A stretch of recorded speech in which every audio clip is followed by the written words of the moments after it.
was found at a place called Blackwater Draw in Arizona, and the nearest town is the town of Clovis. Actually, I'm forgetting if it's Arizona or New Mexico. Is the town of Clovis, and the archaeologists used to go there after the dig to have some beer.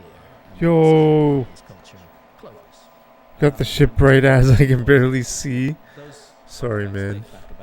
Yeah, it's full screen too. It's pretty it's pretty intense, pretty immersive. Turn the brightness down.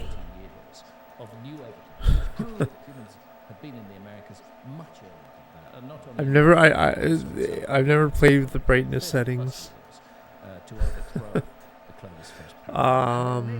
Okay, let me at least see. Oh, let's see. The evidence of an earlier human presence in the Americas, but largely It is bright, I agree. because new evidence has overwhelmed that paradigm. But what a pity that years were wasted sticking religiously to a particular point of view. And I do really mean wasted, because when you talk about archaeological excavations, the deeper you dig, the older the layers you're digging into. And during this period of 30 or 40 years of Clovis first, it was held in archaeology, in American archaeology, that there was no point in digging deeper than the Clovis level because we wouldn't find anything. Because we know that Clovis were first. This unfortunately led to a failure of archaeology to investigate the deeper levels. And what a waste. That could have been done so much earlier. And lo and behold, when those deeper levels were investigated, evidence of human presence much earlier was found. I don't know, man. And instead of welcoming that, I don't know. I can only add a filter, I think, to it. Was to reject it, to insult it, to insult Video those who found filters. it, to try to pretend that they were hoaxers or liars or frauds. I find Effects. these words being applied to my work constantly by archaeologists. Without providing any evidence. Luma key? Luma key? Is that it? He's a grifter. He's a fraud. I see that again and again and again, as though by repeating it often enough, they can somehow make it true. But I defy anybody to find any statement I've ever made that is a deliberate, calculated lie. I may have made some honest mistakes, but I'm not here to hoax people or to grift Color people. key? Chroma key? I'm Color here to follow key. my passion and to share my curiosity about the past with others who are also curious. Brightness. Yep, good for you. Love it. And we should mention that there are some great archaeologists that are open-minded. Yeah, it is pretty bright. I think on Ancient Apocalypse. Oh, I have fucking auto aim off. Season 2, you talked to Dr. Ed Barnhart at length. And, very open-minded guy. Right. I like him very much. He doesn't agree with what I say. Certainly not with everything that I say. But he's willing to engage in respectful and friendly conversations with me. And he doesn't see the need for all these ad hominem attacks that have been directed at me. And in fact, through season 2, we have encounters with archaeologists who are particularly, for example, is that better? Who's an archaeologist from the University of Helsinki who's been involved in exposing to the world these incredible geometrical earthworks that have been found in the Amazon, and his colleague Alceu Ranzi, who is a geographer from Brazil. There's a I know what you mean, though. It is bright. 20, 30 years ago, nobody knew these were there. But because of the clearances of the Amazon rainforest that are tragically taking I think we're going to have to stick with this for now. Human species is making. We would all... The reason that the Amazon rainforest is being cleared is because of poverty and because of economic demand. People are desperate. Do you know how to turn down the brightness in OBS? This has resulted in burning. I went to the OBS and I went to filters and I chose color. And there was a brightness bar. Could do is to make it economically attractive for people in Brazil and other countries in South America, make it economically attractive for them to preserve the Amazon rather than destroy it and turn it into a short-term economic gain that will be a long-term disaster for them and for the planet as a whole. You know, we need to make that choice. The Amazon is a precious resource for humanity. It's a collective resource. It has an impact on the whole world, which is often not realized. And to to just allow it to be destroyed and not to find other ways around it. We shouldn't be complaining wildly about those settlers. They're simply doing what any human being does, which is to find a way to make a living. But there's so much wealth in the northern industrialized countries that another way for them to make a living could be found, which is look after this beautiful garden of trees which extends across millions of square kilometers. Look after it, preserve it. We'll make it worth your economic while to do that. They would make a rational decision. I can barely see. Shit. Sorry, dude. I just saw that message. I don't know, man. Do you know how to? Is there a way that you turn down your brightness? Because the only way I saw was. And the slash and burn of the Amazon rainforest that has revealed these incredible geometrical earthworks, which nobody expected. Transformed. As we're seeing here, and you know it's fascinating. We're seeing all sorts of geometrical shapes: squares, circles, rectangles, circles with light and squares. darken. They're often connected by huge Darken. roadways. Clear avenues connect sites that are kilometers apart, and this has been a total surprise to the world of archaeology. Come on, man. Until 20 years ago, there was a firm assumption that the Amazon was a pristine rainforest, and that there had been very few human beings in it for thousands and thousands of years, and that we shouldn't expect to find anything much there, let alone enormous geometrical earthworks, and let alone cities, because that's the other thing that's now being revealed in the I'm Amazon, trying. is that the Amazon once held a population of tens of millions who were able to sustain themselves in that environment extremely effectively, and indeed lived in permanent settlements that are rightly described as cities. This is all breakthrough new information.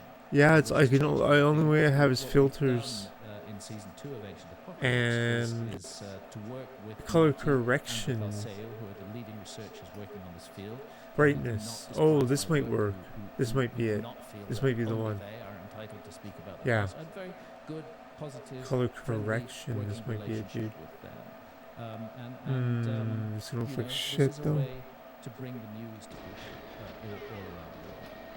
So, Graham, if we're talking about an ancient lost civilization Yeah. that was advanced in some way, and we were to compare that civilization to our civilization, either in the past 1,000 years or the future 1,000 years, what century would they align with?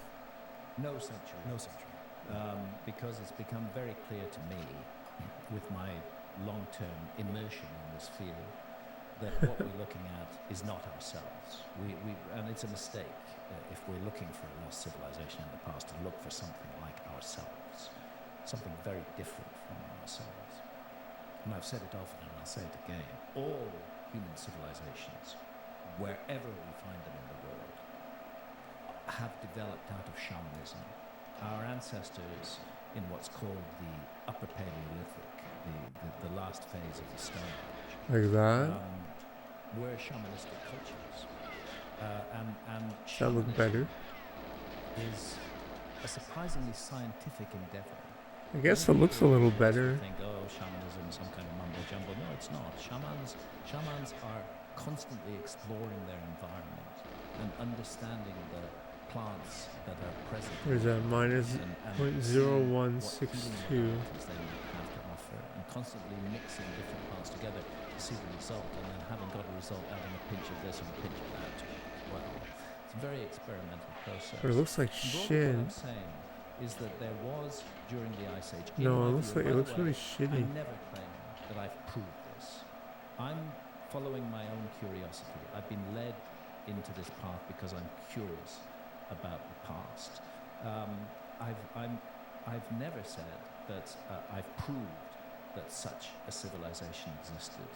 I am saying that here is evidence that's worthy of looking at if you consider this. So to cut a long story short, a civilization, I suggest, Sorry, I'm gonna developed keep it out of shamanism in the as Ice it Age was. that went Because it a really rather reduced the different way, quality or a of the slightly different image. way from other shamanistic cultures. Those same tools, those same scientific tools of shamanism led them to discoveries and explorations that perhaps other shamanistic cultures didn't reach. But I've often been taken out of context in this. I have said on the record a number of times that they had technology equivalent to ours in the 19th or even the 18th century.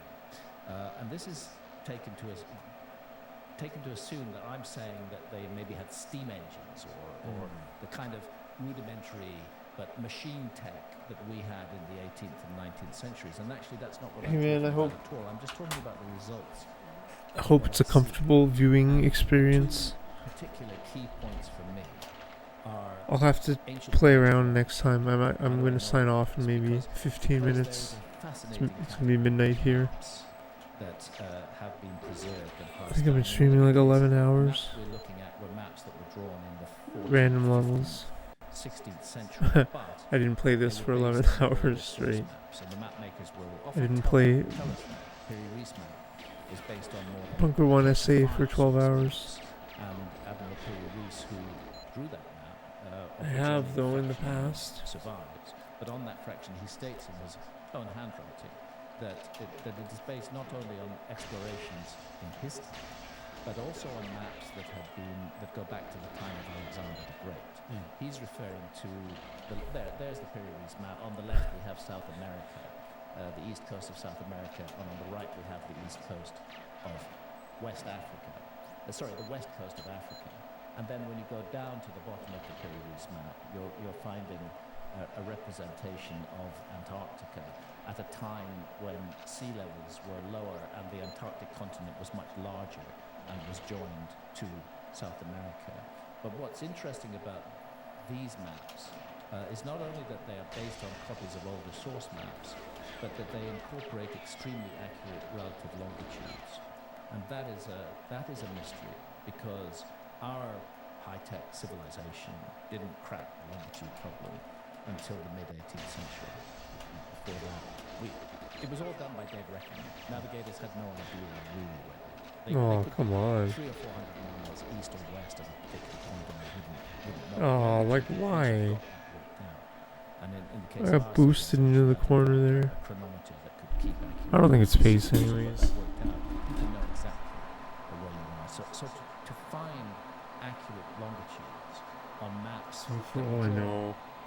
themselves. Oh, that was hundreds it? of years Yeah, before, thanks, man. we Yeah. cracked the longitude But problem. now And I think based it's, I on don't know, who those knows? source maps that may go back to the time of the Lost Library of Alexandria and even before. That's very interesting and it's very hard to explain. And also on these same maps, it's not shown so clearly on the Piri-Reis map, but it is shown on the Montes Phineas map. The presence of Antarctica is possible. Honest maps based Yeah, on right. knowledge of seafarers in the 1800s and not drawn in older source maps.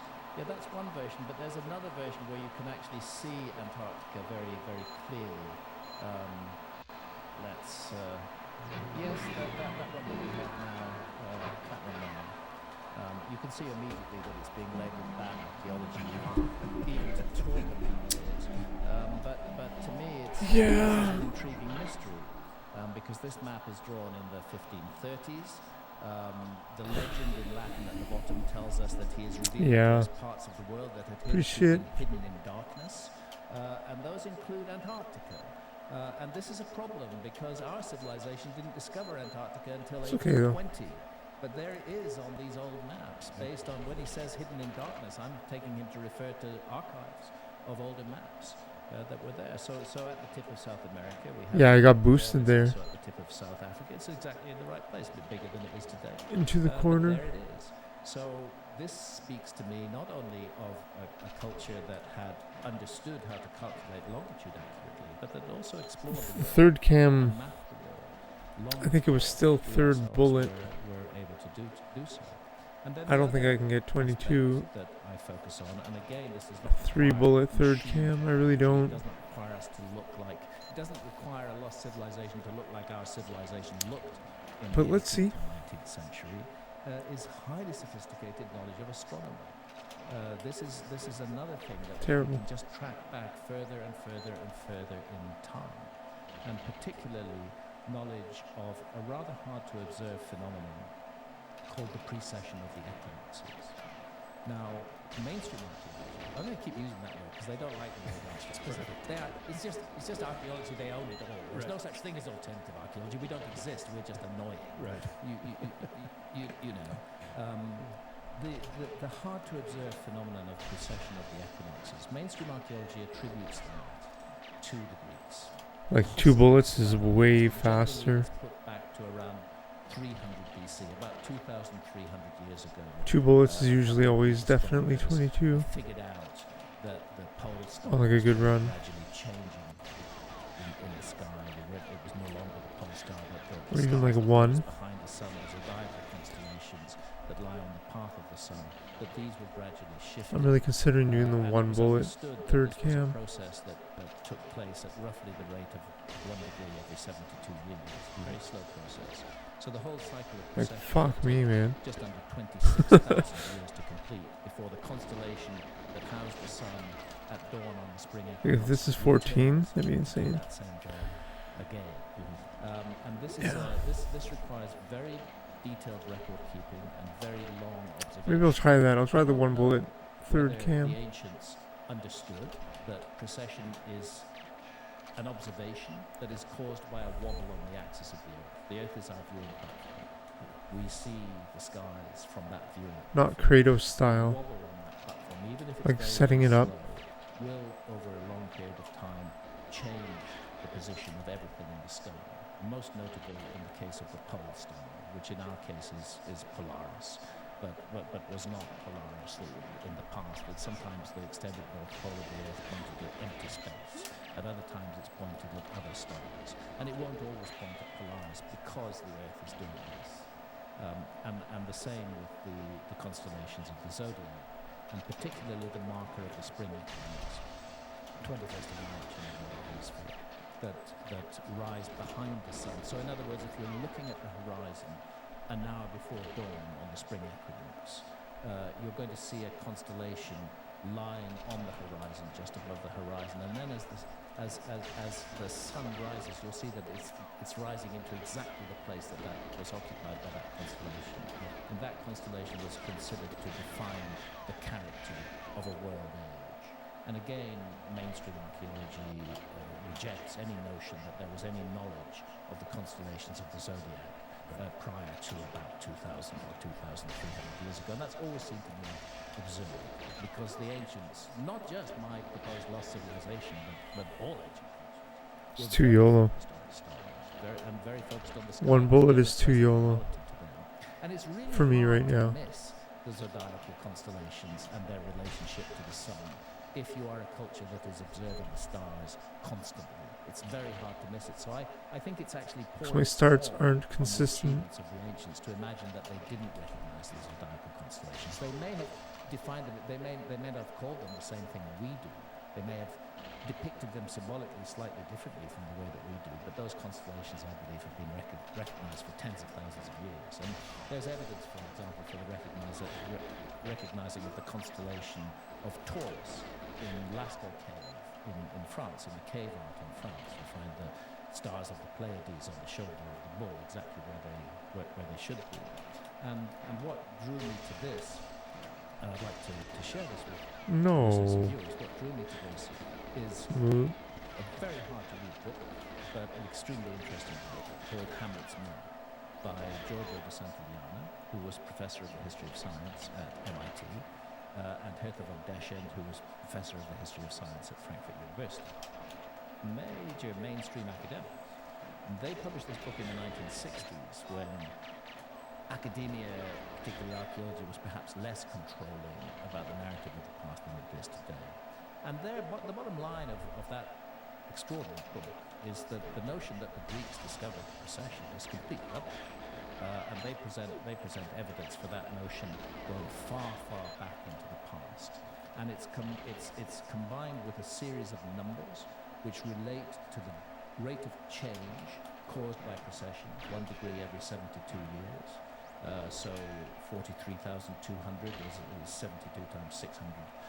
432,000, which is the number of syllables in the Rig Veda, is a multiple of 72. There's a numbers game being played in ancient myths and traditions, and at the heart of them is the number 72.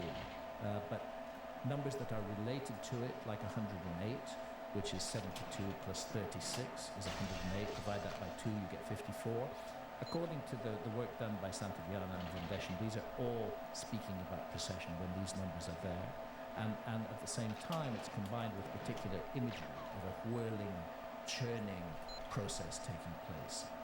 In India, they call it the churning of the Milky Ocean, where you see the serpent Vasuki wrapped around Mount Mandela, and you see figures of gods on one side holding on to one part of Vasuki, Come on, man. figures of demons on the other holding on to the other part of Vasuki, and there's an image and churning the Milky Ocean, this churning, whirling process. Interestingly, the purpose of churning the Milky Ocean is to produce Amrita, the elixir of immortality, which is interesting in itself.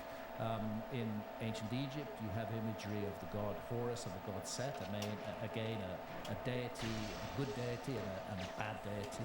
Set was always regarded as a negative figure, standing on either side of what looks like a kind of drill, and they're rotating it in the same sort of way. And Hamlet's mill is the same idea, comes from ancient Norse mythology and Lodi's mill about this whirling, churning whirlpool in the it's essentially the same idea. So the combination of this imagery of a churn turning in the heavens and of a series of numbers that are related to the precession of the equinoxes convinces them, plus much other evidence, which I've also showed in my books, that there was a very ancient knowledge of precession, which they attribute to what they call some almost unbelievable ancestor civilization. They don't pin down when that ancestor civilization existed, but they suggest that it passed down a legacy of knowledge to many other cultures around the world. And that's really actually one of the key issues, one of the key books that set me on the way of Christ. To look, where did this knowledge come from? Where did this information come from? So I'm more talking about what we can know is that there was knowledge of longitude. There was knowledge of parts of the world that we didn't discover until the 1820s. And there was a very sophisticated knowledge of astronomy based on long-term observation and record keeping. That these things are present in the ancient past, even though archaeologists may choose to ignore them. And what is the best explanation for those? And I do think that the best explanation, I do not claim that I've proved it, but I do think the best explanation is a forgotten episode in the human past, a lost civilization which had solved these problems, and which then passed these ideas down to later cultures all around the world. And this is one of the things that annoys archaeologists. They say that I'm taking credit away from those other cultures all around the world because this idea was diffused to them by the survivors of a lost civilization. It always strikes me as deeply hypocritical, actually, because archaeologists, and again, American archaeologists are very much in the lead on this. They're very strongly against the idea of dissemination. The present model is that every culture around the world completely invented itself without any contact or influence from any other culture around the world. The only exception they make is in Europe. In the case of Europe, archaeologists are fully agreed that Europeans didn't have a clue about farming until around about 6,000 years ago, and that they only learned about farming because farmers from Turkey, from Anatolia, migrated into Western Europe and taught them how to farm. So somehow the notion that information, ideas, skills can be disseminated from one culture to another are perfectly acceptable when they're being disseminated from Southwest Asia to Western Europe, but are not acceptable in any other direction. Yeah, let's go to South America for a bit, and maybe to the Americas in general. And I want to get your thoughts there because obviously that's the big focus of season 2 of Ancient Apocalypse. Can you summarize just real quick in terms of what is the mainstream explanation for when humans first came to the Americas, and how does that differ from what your current thoughts are on when humans got here? Yes. Well, again, looking at the mainstream explanation, we are looking at a work in progress.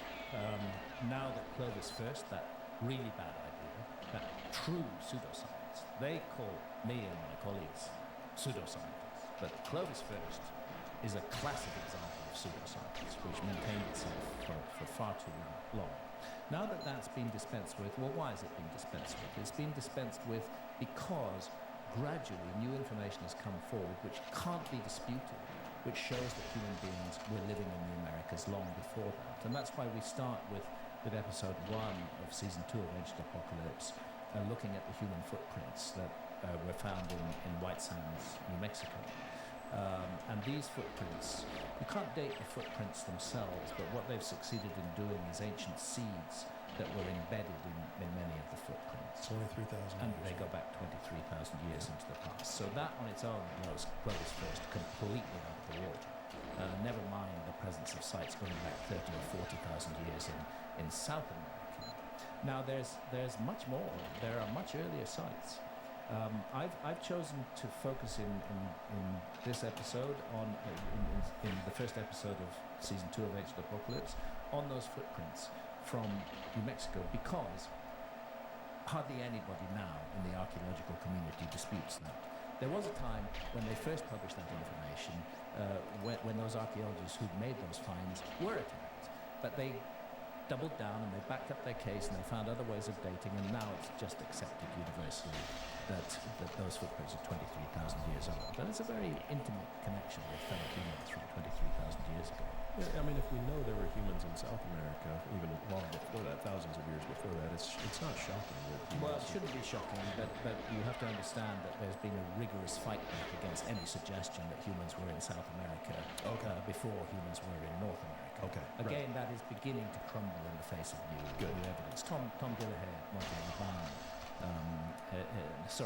Monteverde in South America was one of the first to come up against this opposition, but he proved that site had been settled much earlier than was previously accepted.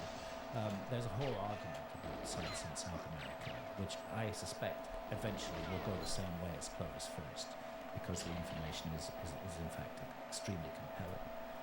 But I chose to focus on White Sands because that's an area where I'm not in any dispute with the history of it. They can't say, oh, this is a hoax, or this is a fraud, because they absolutely accept that is the case. But, for example, if you go to San Diego... Alright, I will be back in like 5-10 minutes. I'm gonna brush my teeth. I'm gonna floss and brush my teeth, which will be like 10 minutes. And I might be done for tonight, but I will come back and have a clear mind as to whether I will try more or not, but I might just sign off. Just south of San Diego, 130. But I'm gonna do that, I'll be back 5-10 minutes. That's 10 times older than Clovis and way older than those footprints in New Mexico. And naturally, and he first published this in Nature. I mean, to get an article which is overturning the story of the people of the Americas, published in Nature, is no easy task. That went through a rigorous peer review process, and it was published. It's never been retracted, but it's been attacked a lot. And those attacks have been refuted by Tom Demaray and his team. But I didn't bring that up in season 2 of Ancient Apocalypse, because I know that there's so much noise and fuss and nonsense around it. The main point I wanted to make with those footprints is we now know for sure that the Americas have been inhabited for a very long time. Right. And during that time period, archaeologists haven't really been looking for what those human beings might have been doing. So the answer to the question is of how do I differ is I think that the 130,000-year-old date is solid. I think it's really solid. Yeah. These are mastodon bones that were broken open, fractured by human activity to extract the marrow from the bones. We don't know for sure they were anatomically modern humans. There might have been Denisovans, there might have been Neanderthals, but they were doing human-like things. That extraction of marrow using tools is classic human behavior. I'm not saying they were an advanced civilization, but I'm saying they were there. And once we begin to take on board the notion that human beings might have been in the Americas for 130,000 years, which is far longer than human beings, anatomically modern humans were in Europe, then we're really bound to investigate what they might have been doing, rather than just saying we don't need to look at that period for human activity because we know it wasn't there. We have to look and see what's happening, and that's a process that's beginning to unfold. Good. good.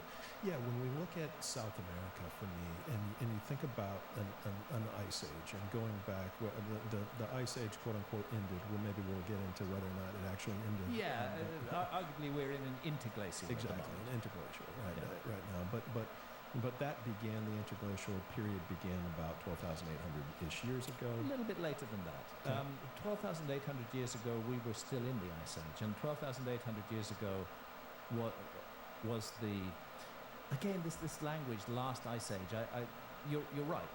What we live in now, the Holocene, is regarded as an interglacial period, that we're part of a much longer sequence of Ice Ages, and there will be future Ice Age. So it's going to get cold again. It's going to get cold again. That's as it has done over millions and millions of years. Yep. But 12,800 years ago, the world had actually been warming up quite nicely, and it was significantly warmer than it was at the last glacial maximum, which is about 21,000 years ago.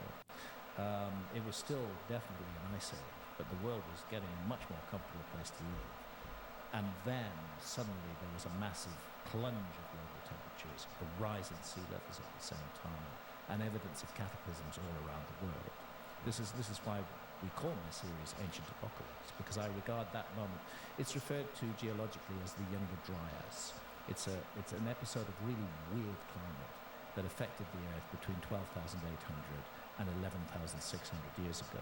So if you're looking for a real date for the end of the last ice age, if we're going to call it would be 11,600 years ago. Right. That's when the final collapse begins, and we have this huge pulse of meltwater going into the world ocean called meltwater pulse 1b, and that truly is the beginning of the modern epoch, which is called the Holocene. Right. So 11.6, and humans we know go back at least a couple 100,000 years, and probably more. Homo sapiens like us. Yeah, Homo sapiens like us. This is also a story that's a work in progress. I can remember a time not so long ago, back in the 1990s, when it was thought that anatomically modern humans were very recent, but only 50,000 years ago. Right. And then there was discoveries in Ethiopia of anatomically modern human remains, which were just under 200,000 years old, about 196,000.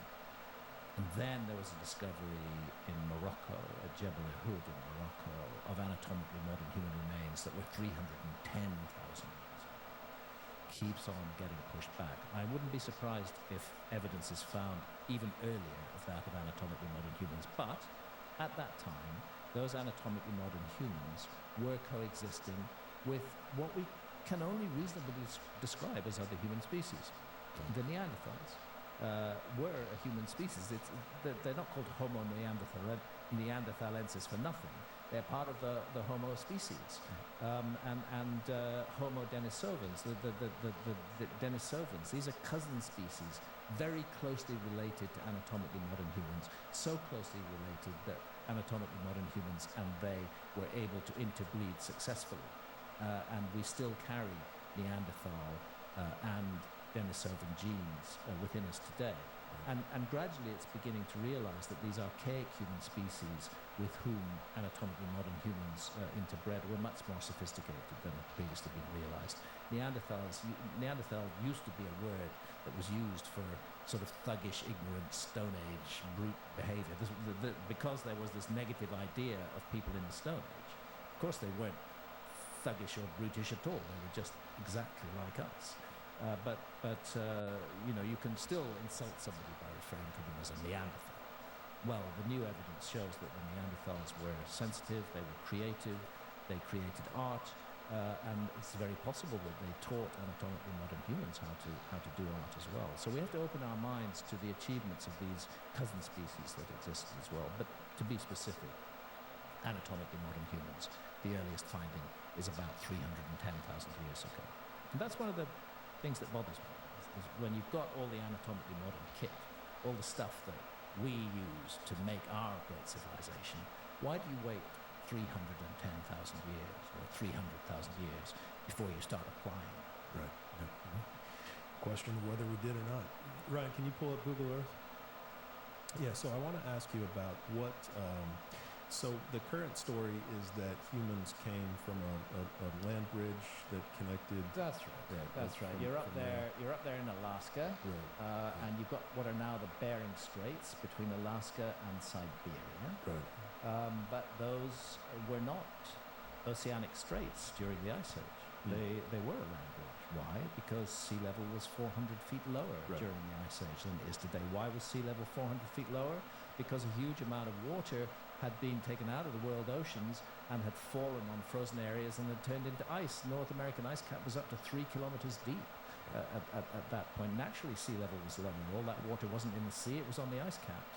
And you have the weight of the ice caps pushing the Earth down and creating creating a bulge at the equator that would make things even higher. This is the phenomenon called isostasy, that when you have an incredibly weighty thing sitting on top of one part of a landmass, it's going to push up other parts that are connected. Right. We can see that in Britain right now with the Isle of Wight. Because there was an ice cap on northern Scotland, the Isle of Wight in the English Channel was pushed up. But now the ice cap's gone from northern Scotland, the Isle of Wight is sinking down into the English Channel. And that's not caused by sea level rise, that's caused by isostasy. And this is a phenomenon that needs to be taken account of, particularly with things like the Mid-Atlantic Ridge. But to come to your point, to go back to that map, the idea was that during the Ice Age, when the Bering Straits were a land bridge, that's how people first came into America, that they migrated by land across the Bering Straits. They happened to find an ice-free corridor through that massive ice cap, and they made their way slowly down into North America, thence into Central America, thence into South America. And this was all tied to the Clovis first notion that those were the first adventurers who came into the Americas from Siberia. So that means no people in South America either before Clovis. Yes, that's right. That's what it means. And in fact, it's in South America that we're finding, some of the best signs of much older settlement. Right. And the particularly intriguing thing to me, and I go into this in the series, and I've gone into it in my book America Before, is genetic evidence that connects people who lived in New Guinea and Australia, and people in the western part of the Amazon rainforest. We're looking at New Guinea and Australia as they look today, but if you were to go back to the last ice age, you would find that New Guinea, go left a bit, New Guinea, that's New Guinea sitting on top of Australia there. That was actually joined to Australia during the last ice age. Sure. But all of this would have been above water as well, right? Some parts would have been. Some parts of the Pacific Ocean that are underwater now would have been above water, and islands in the Pacific Ocean that may be quite small now would have been much larger during the Ice Age. That's why the Easter Island tradition of a lost land called Hiva, which we go into in season 2, is particularly interesting because they talk about an island landmass in the Pacific from which extraordinary people came, which had been submerged by a sudden flood, and that actually happened in the Pacific. It happened a lot, and the supposed myth of a lost island, a lost large island in the Pacific, is by no means impossible during the Ice Age. It makes perfect sense. So the fact is that we have a genetic signal that connects people from Australasia, from Papua New Guinea, from Taiwan, from Australia itself, Aboriginal people, with certain tribes in South America, but we don't find that signal anywhere in North America.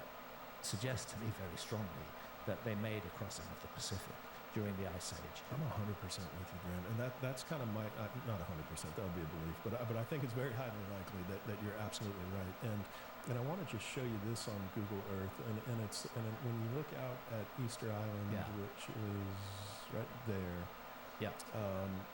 and you take a scroll to the right, and you see all of these other islands, which if sea level was 400, not islands, they're underwater, but if sea level was 400 feet lower, and you did have that weight, extra weight on the ice caps, be very easy to navigate. All of this island, it's like a little hockey stick that goes right to Peru, right into the Amazon. Absolutely. And now we're seeing all this DNA evidence that all of these people over here, their DNA from Australia, Papua New Guinea, is in South America. Yes. So, I mean, doesn't that say that we had during the Ice Age, at some point in the last 300,000 years that humans have been on this planet, that they could have made it from that, from there very, to there? very strongly suggests that. And there are intriguing connections, cultural connections between South America and Easter Island, which one of the first people to propose that was the late, great Thor Heyerdahl, who I had the privilege of knowing, who did the Kon-Tiki expedition, who did the Ra expedition, proved that the ancients could have been seafarers on a dramatic scale. He saw connections between cultural manifestations, the way certain stones are cut, for example, in South America and Easter Island. And he was ridiculed by the archaeological community at that time, but actually now new DNA evidence has emerged, which shows that there is in fact a DNA connection between the peoples of South America and the peoples of Easter Island. Again and again, ideas that were once ridiculed are turning out to be true. And you're right, that ridge of now submerged land masses is particularly interesting, and it would have made the challenge of crossing between Easter Island and South America much less challenging. But I have to say that to find Easter Island at all is a challenge. It's not something you could really do by accident. If you're going to settle an island, you have to come with a population that is large enough to sustain itself, that will not go extinct. And what you're first going to do is you're going to undertake explorations with relatively few people. And then if you find something interesting, you're going to go back where you came from and bring more people with you. And that's what I think we're looking at in the case of Easter Island, and that's the story of Easter Island. They talk about survivors of the lost land of Hiva. They knew their island was going to be submerged. They had seen signs of this. They knew it was happening. They had to find somewhere else to go. And they sent out explorers all over the world to find lands. And one of the lands they found was Easter Island. They returned to Hiva before the cataclysm. They had advanced knowledge of this. And then a proper expedition was mounted and Easter Island was populated. Right. Ryan, can you pull up the images of the walls that we have on Easter Island and the walls that we have in Peru? I mean, it's just fascinating, the similarities that you see between. It really is, and which could have only, so here we go. Sacsayhuaman, Peru. Yeah. That's Easter Island on the bottom right, which I didn't know that it existed, but I mean, you're looking at essentially the exact same stonework. Yes, you are. Yeah. You are. The same way of and first of all, that particular ahu, as it's called, ahu vanapu, is different. Ahu is the word they use on Easter Island for the platforms on which the great moai, the statues, are positioned. I think that many of the moais and I think that the platforms, the ahus on which they're placed, have actually been, the moai have been replaced on restructured, rebuilt platforms. And those platforms are often of very poor quality, and yet they are used to date the moai. But there are a few of them, and the napu is one of them, which are made of basalt and beautifully cut.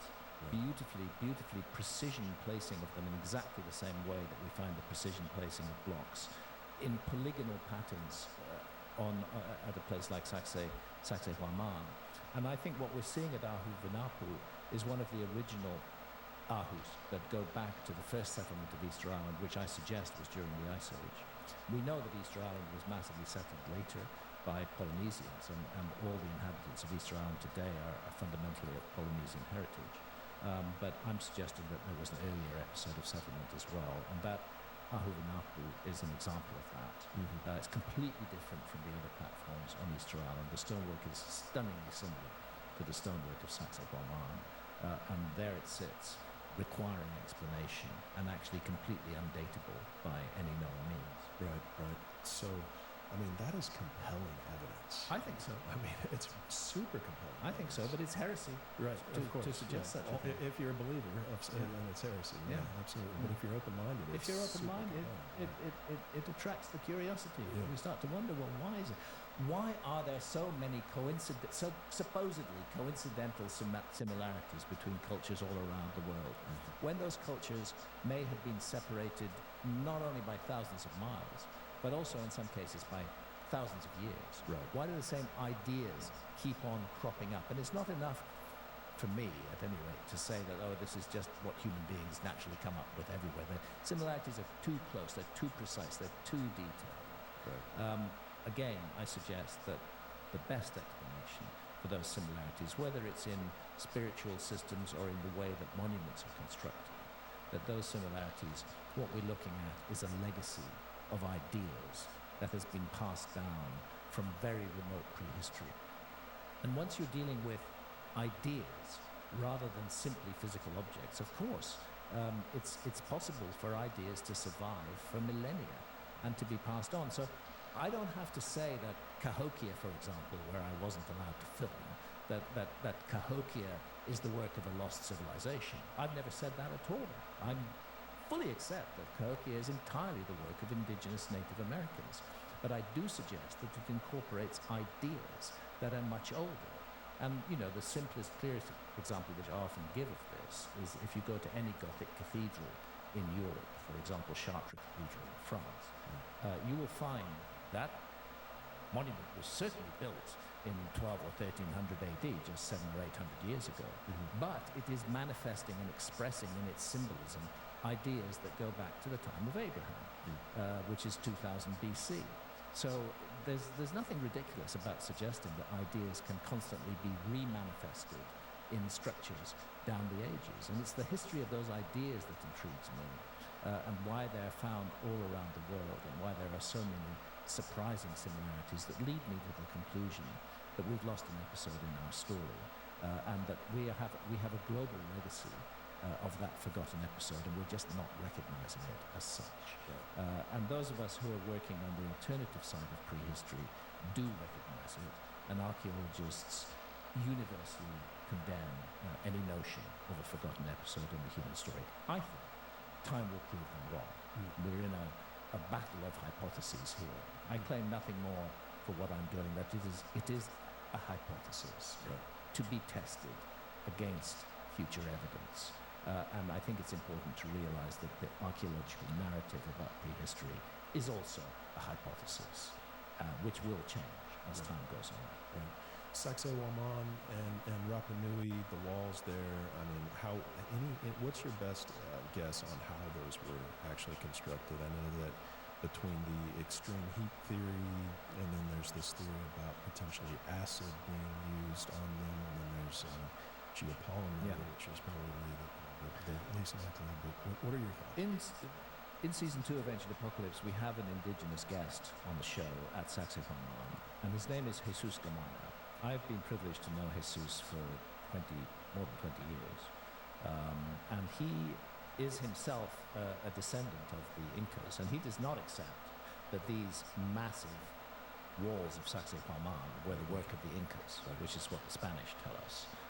He is convinced that the Incas were latecomers, and that they highly respected and venerated these more ancient monuments, and that they built around them, they built on top of them, they honored them, they respected them, but they couldn't do what those ancestor people had done. But the Spanish never saw the Inca building any of those walls. No, none whatsoever. And where we have definite Inca stonework, it is of a completely different nature from the walls of Sacsayhuaman and some of the walls in Cusco itself. And you can see in the same bit of Cusco, you can see the very ancient, incredibly precise megalithic stonework like that at Sacsayhuaman, and just beside it or above it, much inferior architecture, which appears to have been the work of the Incas. Now, if I were saying this, if I were saying this is my theory, I would be immediately accused of racism and white supremacism.